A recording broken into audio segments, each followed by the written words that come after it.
샬롬, 한 주간의 중간에 왔습니다. 혹시 이번 주간 계획했던 것들을 이루지 못한 것이 있으신가요? 잊고 있었던 것들을 다시 한번 되새기면서 실천에 옮겨보는 것은 어떨까요? 그리고 하나님의 말씀 묵상과 기도도 올려드리면서 오늘 이 하루를 보내셨으면 좋겠습니다. 그러면 오늘 주시는 하나님의 말씀을 보겠습니다. 오늘의 말씀은 울부짖는 블레셋 사람들, 사무엘상 5장 6절에서 12절까지입니다. 주님께서 아스돗 사람들을 무섭게 내리치셨다. 주님께서 그들에게 악성 종양 재앙을 내리셔서 아스돗과 그 지역 사람들을 망하게 하셨다. 아스돗 사람들이 이것을 보고 이스라엘의 신이 우리와 우리의 신 다곤을 무섭게 내리치니 그 신의 궤를 우리가 있는 곳에 두어서는 안 되겠다 하고 말하면서 사람을 보내어 블레셋 통치자들을 모두 불러 모아놓고 이스라엘의 신의 궤를 어떻게 해야 좋을지를 물었다. 블레셋 통치자들이 이스라엘의 신의 궤를 가드로 옮기자고 하였으므로 아스돗 사람들은 이스라엘의 신의 궤를 가드로 옮겼다. 아스돗 사람들이 그 궤를 가드로 옮긴 뒤에 주님께서 또 그 성읍을 내리쳐서 사람들이 큰 혼란에 빠졌다. 주님께서 그 성읍의 사람들을 어린 아이나 노인이나 할 것 없이 모두 쳐서 악성 종양이 생기게 하셨다. 그러자 그들이 하나님의 궤를 에그론으로 보냈다. 그러나 하나님의 궤가 에그론에 이르렀을 때 에그론 주민들은 아스돗 사람들이 이스라엘 신의 궤를 우리에게로 가져와서 우리와 우리 백성을 죽이려고 한다 하면서 울부짖었다. 그래서 그들은 또 사람들을 보내어 블레셋 통치자들을 모두 불러 모아놓고 이스라엘 신의 궤를 돌려보내어 그 있던 자리로 돌아가게 하고 우리와 우리 백성이 죽지 않게 해주시오 하고 요청하였다. 하나님이 거기에서 그들을 그렇게 무섭게 내리치셨기 때문에 온 성읍 사람들이 죽을 지경에 이르러 큰 혼란에 빠졌다. 죽지 않은 사람들은 악성 종양이 생겨서 온 성읍에서 비명소리가 하늘에 사무쳤다. 오늘 본문은 여호와의 궤를 아스돗에 있는 다곤 신전에 옮겨두었다가 다곤 신상의 머리와 두 손목이 잘려나간 이후 블레셋 사람들의 반응에 대해 다루고 있습니다. 이제는 다곤 신상뿐만 아니라 아스돗 사람들에게까지 피해가 갑니다. 아스돗 사람들에게 갑자기 악성 종양이 생겨 고통을 받습니다. 하나님은 이제 우상뿐만이 아니라 우상을 믿는 사람들까지 치시는 겁니다. 블레셋 사람들은 다곤 신전에서 일어난 일도 놀라웠지만 자신들에게 일어나고 있는 일에 두려움을 느끼기 시작했습니다. 아스돗 사람들은 이스라엘의 신이 자신들을 치고 있다는 판단을 하게 되었습니다. 그래서 블레셋의 지방 관리들은 모두 모였습니다. 그리고 아스돗에서 일어난 일이 우연일지도 모르니 여호와의 궤를 다른 지방으로 옮겨보자는 결론이 났습니다. 그래서 이제 여호와의 궤는 가드로 옮겨지게 됩니다. 그런데 가드에서도 어린아이나 노인이나 할 것 없이 수많은 사람들이 악성 종양에 시달리게 되면서 더 큰 혼란에 빠집니다. 이번에도 우연이겠지 하며 여호와의 궤를 에그론으로 옮깁니다.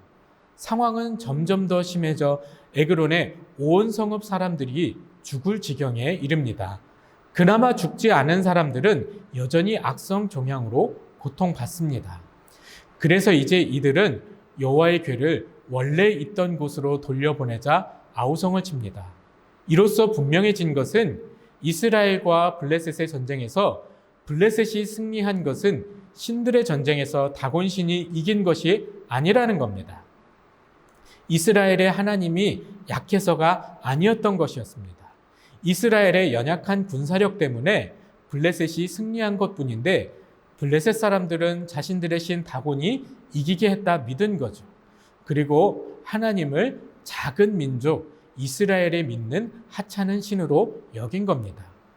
그렇게 하나님을 망령되이 여긴 블레셋 사람들은 하나님의 심판을 받게 됩니다.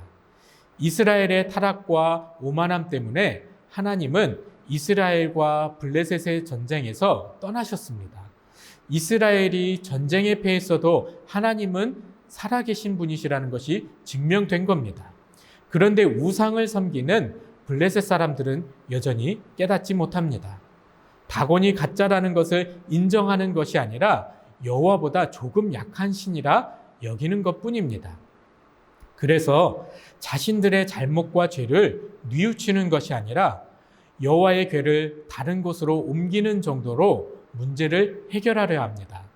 하나님을 믿지는 않았지만 하나님에 대한 두려움은 생겼습니다.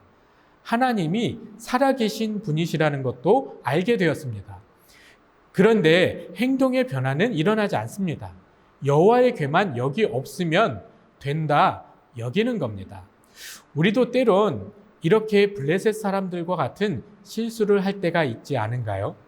내 자신은 변하지 않으면서 문제거리만 해결되면 된다는 식의 미봉책으로 우리의 죄를 덮으려 하지는 않나요?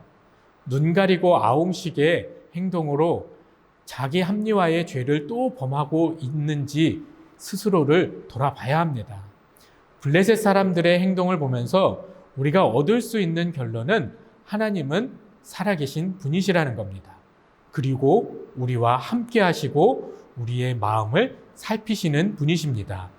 전지전능하시고 무소부재하신 하나님을 인정하고 그분을 경외하는 삶을 살 때 하나님도 우리 삶 가운데에서 역사하십니다.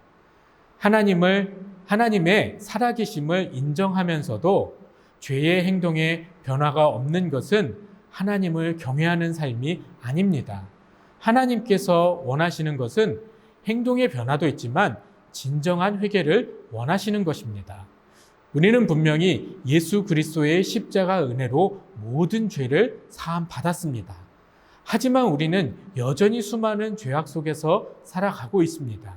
그래도 우리는 예수님을 믿기에 우리의 구원은 변함이 없습니다. 그런데 왜 회개를 해야 할까요? 우리의 회개는 하나님의 살아계심을 인정하는 행동이고 하나님을 경외하는 표현입니다. 경외는 두려워하며 공경하는 것입니다. 하나님은 분명 우리를 너무 사랑하시는 분이시지만 그렇다고 우리가 함부로 대할 수 있는 분은 아니십니다. 하나님의 은혜와 사랑을 이용해서는 안 된다는 것입니다. 그것은 마치 이스라엘 사람들이 하나님에 대한 경외함도 없이 전쟁의 법궤를 가지고 간 것과 같은 행동입니다. 하나님은 이 세상의 모든 만물을 주관하고 지켜나가시는 분이십니다. 그리고 그 위대하신 분이 이 작은 나도 기억하시고 지켜주신다는 겁니다. 이 사실 하나만으로도 우리가 감당할 수 없는 엄청난 은혜입니다. 오늘도 그 은혜를 기억하시면서 마음에서부터 변화와 회개가 일어나고 하나님을 경외하는 하루 되시길 축복합니다. 기도하겠습니다. 사랑이 많으신 하나님 아버지, 우리가 삶을 살아오면서 알게 모르게 너무나도 많은 죄악들을 짓고 살아가고 있습니다. 하지만 하나님께서는 그 구원의 은혜를 변치 않게 우리를 지켜주신다는 것 너무나도 감사드립니다. 하나님의 그 은혜를 기억하면서 매일매일의 삶 가운데에 감사가 있고 또한 주님께 영광 올려드리는 그러한 삶이 되길 간절히 원합니다. 먼저 우리의 삶 가운데에서 회개가 있길 간절히 원합니다. 또한 그 모든 죄악들을 주님 앞에 내려놓으며 또한 십자가 아래에 내려놓으니 십자가 그 구원의 은혜로 용서하여 주시옵시고 다시는 그와 같은 죄악의 반복 가운데에 살아가지 아니하게 주님 축복하여 주시옵소서. 블레셋의 어리석음이 우리의 삶 가운데에서 반복되지 않길 간절히 원합니다. 작은 행동의 변화로 문제 해결만 있으면 우리의 믿음은 상관없다는 식의 삶을 살아가지 아니하게 주님 함께하여 주시옵소서. 우리 마음에서부터 회개가 일어나게 하여 주시옵시고 또한 그 회개를 통하여서 하나님을 경외하는 그 마음이 더욱더 뜨거워질 수 있게 주님 축복하여 주시옵소서. 그래서 하나님을 날마다의 삶 가운데 바라보며 또한 하나님의 은혜를 매일 경험하는 그런 은혜의 삶을 살아갈 수 있게 주님 축복하여 주시옵소서.